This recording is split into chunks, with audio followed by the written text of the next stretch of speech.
Okay guys, so punta na tayo ngayon sa conditional structure natin. So if else, or yung if else if, pati switch, i-discuss din natin sila ngayon.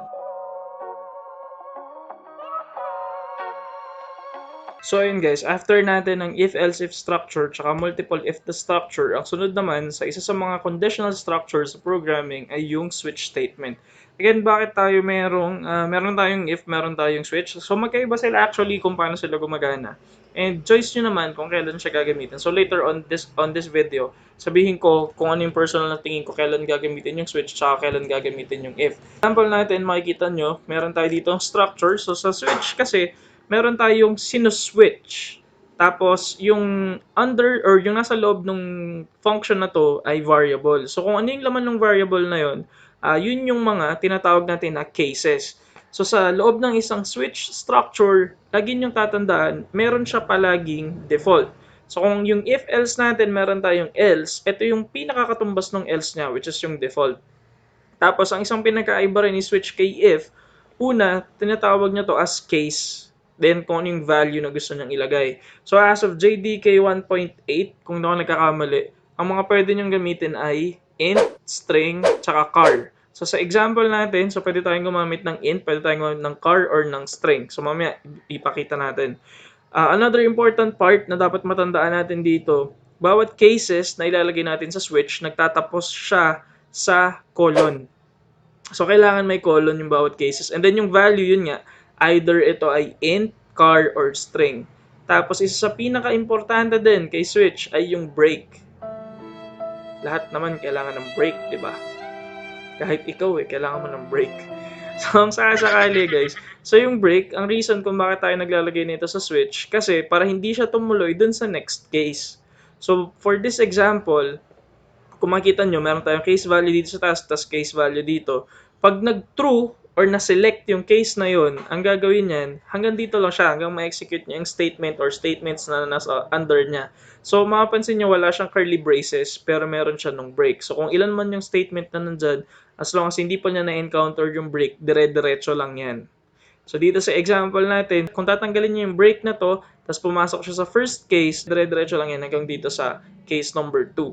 So, yun yung importance ng paglalagay ng break. Dito naman sa default, kung mapapansin nyo, meron tayo dito, kung hindi siya pumasok sa mga cases na pinrovide nyo, pupunta siya dun sa default natin. So, makikita nyo, nilagyan ko pa rin siya ng break. Kahit kung titignan, wala naman ng sense na lagyan siya ng break. Pero yun kasi yung good programming practice natin. A few moments later. So, yung kanina natin, modify na lang natin dito. So, lagyan natin siya ng question. Are you hungry? So, kasi napag-usapan naman natin yung pagkain kanina. So, ang gagawin natin ngayon ay, gamitin mo natin siya lahat. Kasi binanggit ko nga kanina, int, char, or string, pwede sa mga yan. So, dito, tanggalin ko lang to. So, ito, int answer na lang to. Int answer. So, ang gagawin natin, 1 for yes, and 2 for no. So, yun yung gagamitin natin na answer nila. So, tingnan natin. So, yung int answer, input next. So, isi-switch natin ngayon dito yung answer. So, ito ay isang template lang na ginawa ko na. So, pag sinabi na yes, edi yan. Tara, kain na.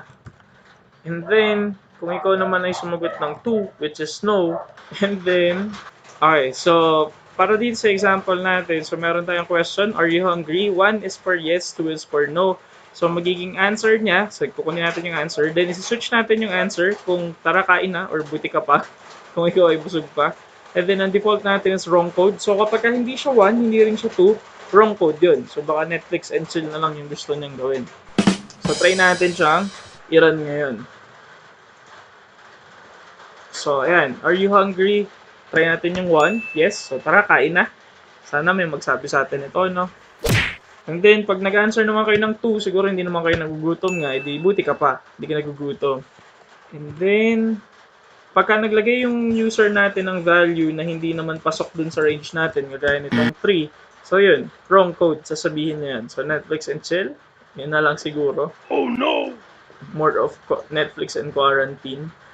Okay, so punta tayo dito ngayon sa i-modify natin. So ngayon, parang hindi masyadong user-friendly kung 1 and 2 yung gagawin natin na option. So, pwede naman natin gawin naman dito ay, kung siya ay yes or no, gamitin naman natin ngayon ay character. Sorry. So, yan. Yes or no. Then, letter Y or letter N yung gagamitin natin as answer. Next, papalitan din natin tong answer. Gagawin natin siyang string, answer, input, next. Kahit next lang. Kasi string naman yung return type nitong next. So, yung answer, andito pa rin siya. Pero yung case, papalitan natin. So, take note, ang ginagamit ko dito ay double quote. Kasi yung case natin dito ay string. So, Y tsaka N. So, yun lang muna yung babaguhin natin. Tapos, try natin siyang i-run.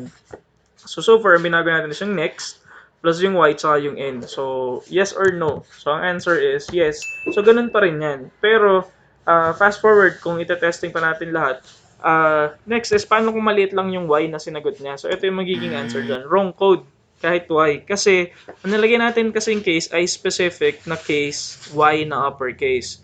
Ngayon, meron tayong madami tayong pwedeng gawin sa kanya. Ang isa ay i-convert yung answer na laging gawing uppercase. So, yun yung isa. Or kung gusto niyo naman na gamitin nga yung sinasabi kong problem with walang break. So, ito yun. Pagka walang break, dire-diretso lang siya. So, case Y, case N, ganun din. Pwede rin siyang magawa or ma-convert na either naka uppercase or naka lowercase, pwede siya. So, try natin siya ulit. So, yung Y naman natin, na gagawin nating input. So, yun yung Y. So, yan, makikita nyo. Gagana pa rin siya katulad nun. So, either yun ang gagamitin nyo, or yun nga, kanina, sabi ko nga, i-convert natin siya into uppercase. Ayan. So, pwede nyo rin itong gawin to uppercase. So, lagi na lang naka-uppercase yung gagawin natin kay answer. So, pwede yan. So, yung isa pa, yan, pwede na yan na character. Tapos, kung ang gawin naman ng user nyo, ang in-input niya ay more than 1. So, meron din tayong function na kung gusto nyo, kunin nyo na lang yung, yan. So, char at index 0. So, ito, laging Y. Laging yung first character lang yung kukunin niya. Kung mapansin nyo, ang gagamitin natin dito is answer.char@. So, ibig sabihin, ang i-return lang nito ay character. So, mapapansin nyo dito, naging pula yung mga to. So, mag-error siya kasi ang ginagamit natin sa kanya ay double quote. Sabi ko nga, ang double quote is for string. So, sa case natin na to, i-adjust natin siya, tapos papalitan natin siya. Gagawin natin na from double quote, gagawin natin siyang single quote. So, next, pwede natin siyang i-run. So, even though this is a string, pero may character tayo dito, pwede pa rin siya. Gagana pa rin siya. Kasi, kinonvert natin to as string. So, kunwari, nag-answer tayo dito ng yes. So, kaya yung pumasok kasi hindi dahil yes yung sagot, kundi dahil Y siya nag-i-start. So, ibig sabihin, kung ganun yung principle niya, kahit ang answer mo is yup, gagana rin siya. So, yun yung ano natin. Kasi, ang mahalaga lang sa kanya is yung character at index 0 or yung first letter ng input natin.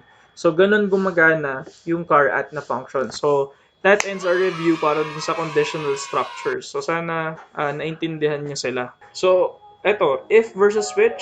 So, para sa akin personally, mas maganda na gamitin nyo yung if kung gagawa kayo ng mga ranges. So, ayan, may mga range. Or combination ng logical at relational operator. So, mahirap gawin sa switch yung mga greater than or less than, mga ganong bagay. So, sa switch naman, maganda siya gamitin kung meron na agad kayong specific cases na ilalagay. So, kung yun ay int, character, or string. So, nakita nyo naman sa previous example, pwede yun.